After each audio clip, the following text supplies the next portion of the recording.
नमस्ते छात्रों, 9वीं कक्षा के सभी विद्यार्थियों का मैं स्वागत करती हूँ।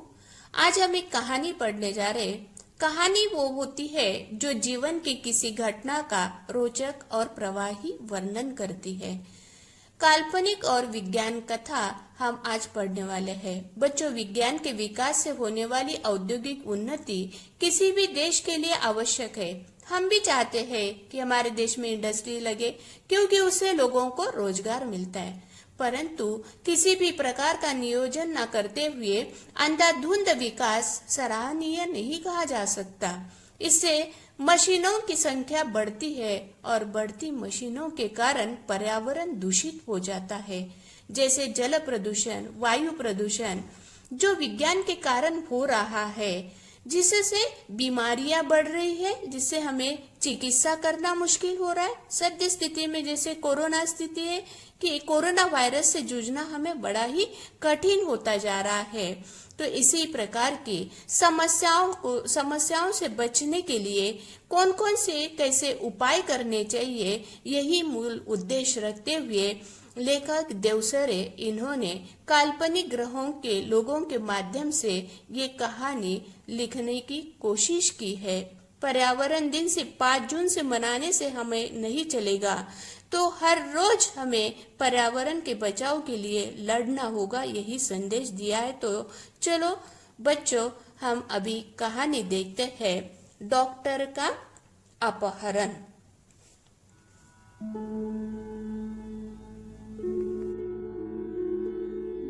देखते हैं विज्ञान कथा। लेखक हरिकृष्ण देवसरी जी का जन्म 9 मार्च 1938 और मृत्यु 14 नवंबर 2013 को इंदिरापुरम, गाजियाबाद, उत्तर प्रदेश में हुई। हरिकृष्ण देवसरी जी प्रतिष्ठित बाल साहित्यकार के रूप में जाने जाते हैं। उनकी रचनाएं परंपरा का अन्वेषण करती है, बच्चों की जिज्ञासा को उभारने वाली तथा उनकी कल्पनाओं में नूतन रंग भरने का कार्य करने वाली है। कुछ महीनों पहले आपने डॉक्टर भटनागर के अचानक लापता हो जाने का समाचार पढ़ा होगा, लेकिन उसके बाद फिर उनके बारे में कुछ भी पता न चला। हुआ यह था कि एक रात को लगभग 2 बजे उनके घर की कॉल बेल बज उठी। आदत के अनुसार डॉक्टर भटनागर उठ गए। उनकी पत्नी जागकर भी बिस्तर पर ही पड़ी रही, क्योंकि वो जानती थी कि ऐसा तो रोज होता है। जब भी कोई मरीज सीरियस होता, तब अस्पताल का चौकीदार उन्हें उठाने आ जाता। अगर किसी को उन्हें घर बुलाकर ले जाना हो तो वो भी आकर उन्हें जगा देता। डॉक्टर भटनागर मरीजों की सेवा करना अपना परम कर्तव्य समझते थे, इसलिए वो इसका बुरा न मानते, बल्कि सहर्ष चले जाते। कोई उन्हें फीस दे या ना दे, इसकी उन्हें कभी चिंता न थी। उस रात भी वो उठे और गाउन पहने दवाइयों का बैग उठाकर चले गए।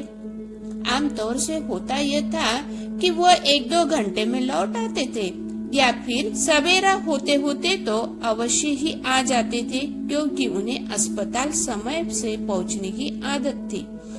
किंतु उस दिन जब सवेरा देर सुबह तक डॉक्टर भटनागर नहीं लौटे, तब उनकी पत्नी चिंतित हुई। पहले सोचा कि शायद मरीज की हालत गंभीर होगी, इसलिए देर लग गई होगी। फिर यह सोचा कि हो सकता है आज सीधे अस्पताल चले जाए। लेकिन जब मरीज उन्हें घर पर पूछने के लिए आने लगे, तब उनकी हैरानी बढ़ गई। उन्होंने मित्र तथा कुछ अन्य संबंधियों को फोन किया और डॉक्टर साहब के बारे में पूछताछ की, परंतु कोई जानकारी न मिली। कुछ देर के लिए वो यही मान बैठे कि शायद वे किसी दूर के गांव में गए हो और किसी कारण से जल्दी वापस न आ पाए हो। शाम तक भी जब डॉक्टर भटनागर नहीं लौटे, तब उन्होंने पुलिस स्टेशन को फोन किया। डॉक्टर भटनागर का यह इस तरह गायब हो जाना पुलिस के लिए भी हैरानी का कारण बन गया, क्योंकि डॉक्टर भटनागर तो एक अच्छे डॉक्टर थे। उनकी चारों ओर खोज शुरू हो गई। वायरलेस से संदेश भी उनके लिए भेज दिए गए। डॉक्टर भटनागर के गायब होने का समाचार तो मानो बिजली की तरह शहर में फैल गया। उनकी पत्नी खोज के लिए केवल इतना ही सूत्र दे सकी कि डॉक्टर साहब अपनी कार में नहीं तो उन्हें लेने कोई गाड़ी आई थी, जिसके बड़े पहियों के निशान उन्होंने सवेरे घर के बाहर सड़क और फुटपाथ पर देखे थे। जाहिर था कि डॉक्टर साहब किसी ट्रक या बस में गए हैं। मोहल्ले वालों से पूछताछ करने पर भी कोई जानकारी न मिली। फिर भी पुलिस ने वायरलेस से ये सूचना भी जारी कर दी कि कहीं किसी एक्सीडेंट के बारे में जानकारी मिले तो सूचना तुरंत दी जाए। कई दिन बीत गए, कोई सूचना नहीं मिली, जो कि डॉक्टर भटनागर का तो कोई शत्रु था ही नहीं। इसीलिए यह शंका करना भी व्यर्थ था कि उनकी किसी ने हत्या कर दी होगी क्या। अब पुलिस अब केवल दो ही सूत्रों पर विचार कर रही थी। ये कि कुछ गुंडों ने उन्हें छुपा लिया है और सब उनकी पत्नी से मोटी रकम की मांग करें। दूसरा यह कि कोई डाकू दल उन्हें किसी डाकू का इलाज कराने के लिए ले गया है। दिन पर दिन बीतते गए, डॉक्टर भटनागर के बारे में कोई जानकारी न मिली। उनके इस तरह रहस्यात्मक ढंग से गायब हो जाने से न सिर्फ पुलिस थी परेशान थी, बल्कि लोग भी भयभीत हो गए थे। यही कारण था कि डॉक्टर भटनागर के गायब होने का कारण समाचार केवल एक ही बार छापा गया और बाद में भय का वातावरण बन जाने के डर से उसे दबा दिया गया। धीरे धीरे कई महीने बीत गए। श्रीमती भटनागर निराश हो चुकी थी। उनकी हालत तो मानो पागलों जैसी हो गई थी। हर रोज सुबह उठती और दरवाजे पर आकर खड़ी हो जाती, जैसे वो डॉक्टर भटनागर के आने की प्रतीक्षा कर रही हो।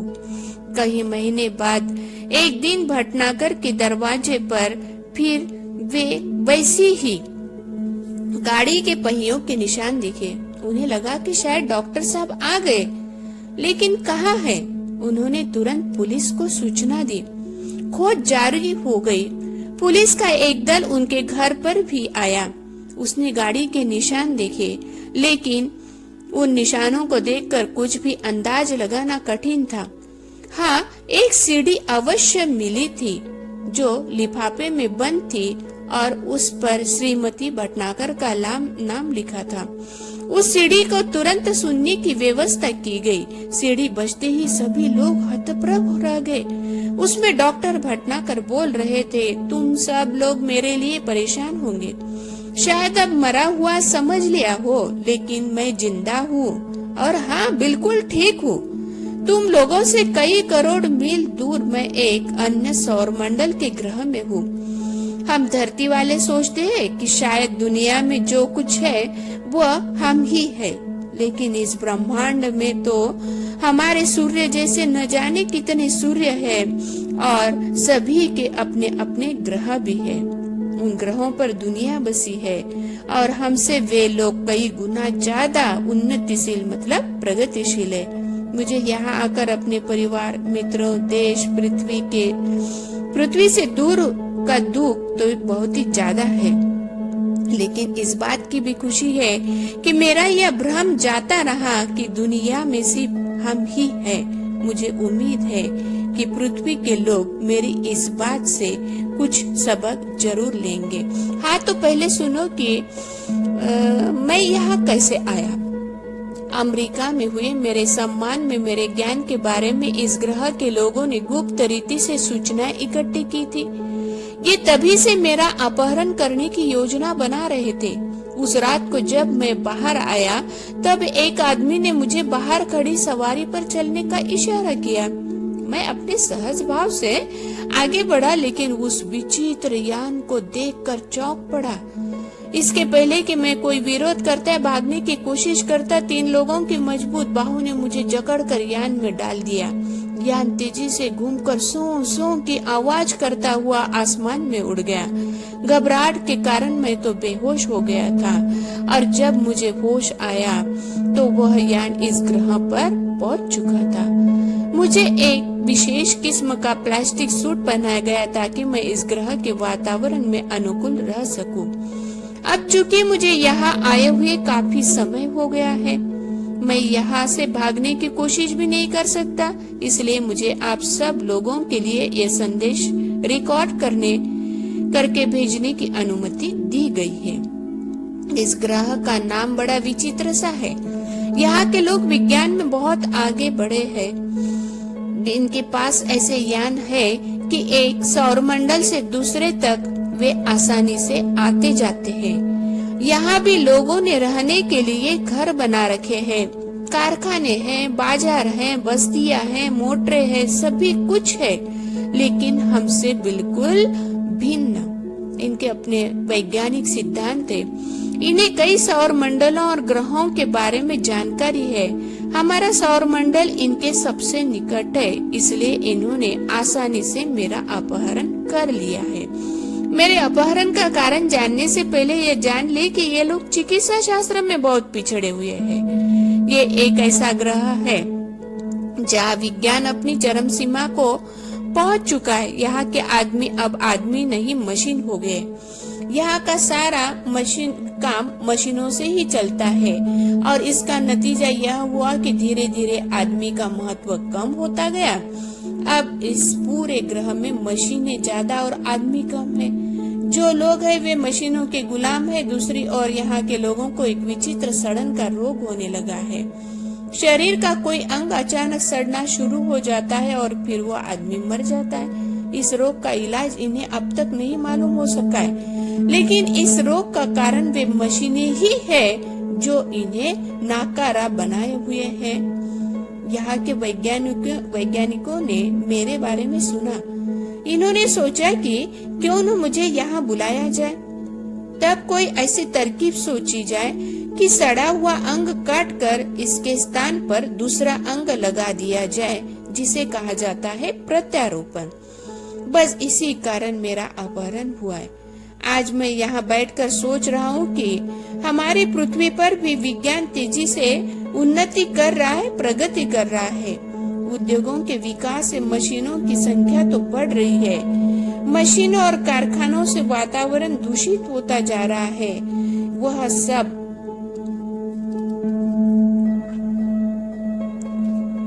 अगर जारी रहा और ज्यादा मात्रा में होते रहा तो पृथ्वी पर भी ऐसा दिन आने के लिए देर नहीं लगेंगी।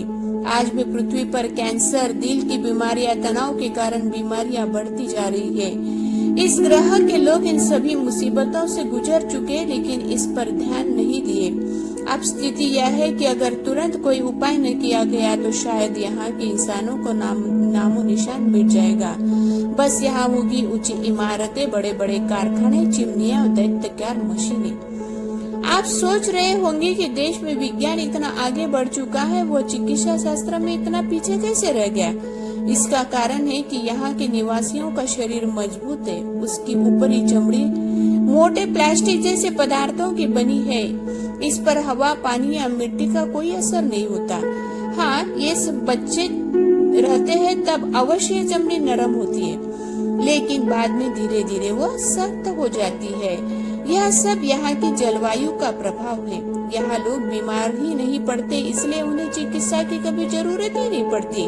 और जब किसी चीज की जरूरत न हो तो भला उसके बारे में कोई सोच कैसे सकता है। इसी कारण ये लोग चिकित्सा शास्त्र में पीछे रह गए। किंतु अब इन पर मुसीबत आ गई है। मैंने सड़न रोग का अध्ययन तो कर लिया है और इनके शरीर का बनावट का भी, परंतु समस्या यह है कि पृथ्वी के चिकित्सा सिद्धांतों को यह लागू नहीं किया जा सकता। फिर भी कोशिश कर रहा हूँ। इस घातक रोग के इलाज के लिए दवाइयाँ बनाना है, अंग प्रत्यारोपण के लिए दवाइयाँ तथा आवश्यक साज सामान बनाना है। ये काम अकेले मेरे लिए कर पाना संभव नहीं है। मेरा छुटकारा भी यहाँ से तभी होगा जब मैं इन्हें इस मुसीबत से बचने का रास्ता बता सकूं। इसलिए अब ये लोग योजना बना रहे हैं कि मेरी सहायता के लिए पृथ्वी से कुछ और वैज्ञानिकों और डॉक्टरों को लाया जाए। मैं उनकी बात से सहमत नहीं हूँ। मैं तो चाहता हूँ कि ये लोग स्वयं ही सारी बातें सीख ले और अपना इलाज अपने आप करे, किंतु उसके लिए ये अभी तैयार नहीं है। यही कारण है कि ये बात गुप्त रखी जा रही है कि पृथ्वी से कब और कितने डॉक्टरों को और वैज्ञानिकों का अपहरण करके उन्हें यहाँ लाया जाएगा। जो भी हो, अब अगर मैं सही सलामत वापस पृथ्वी पर यदि आना चाहता हूँ तो इनकी इच्छा अनुसार ही मैं आ सकता हूँ। इसीलिए इनसे विरोध मोल लेना ठीक न होगा। फिलहाल ये कहना कठिन है कि मैं कब आ सकूंगा। आप लोग घबराएं नहीं, मुझे यहाँ कोई कष्ट नहीं है। बस मेरे आने तक आप यही समझे कि मैं इस समय विदेश यात्रा पर हूँ। डॉक्टर भटनागर के इस रिकॉर्ड किए संदेश को सुनकर सभी चकित थे। कितना बड़ा रहस्य उद्घाटन भी हुआ था, आज के लिए और भविष्य के लिए भी। तो इस प्रकार इस विज्ञान कथा में लेखक डॉक्टर हरिकृष्ण देवसरे जी ने इस विज्ञान के युग के दुष्परिणाम हमारे सामने रखते हुए अंग प्रत्यारोपण इस नए विषय पर चर्चा की है। बढ़ते हुए मशीनों से, भौतिक साधनों से हमारी शारीरिक क्षमताएं कम होती जा रही है। बदलते हुए खान पान के विदेशी व्यंजन अनेक बीमारियों को आमंत्रित कर रहे हैं। इन सब से बचना है तो मानव को आज शाश्वत विकास के बारे में सोचना होगा। यह संदेश लेखक अपनी विज्ञान कथा के द्वारा देना चाहते हैं। इसलिए मैं कहना चाहती हूँ, प्रकृति ने दिया हमें खजाना अनमोल, बस सोच समझ कर हे मानव इसको खोल। करोगे अगर संसाधनों का अंधाधुंध दोहन, रूठेगी सृष्टि और होगा चारों ओर रुदन, चारों ओर रुदन। हमारे दुखों का निवारण करने के लिए हमें पर्यावरण का बचाव करना है। यही संदेश मैं भी आप बच्चों को देना चाहती हूँ। धन्यवाद।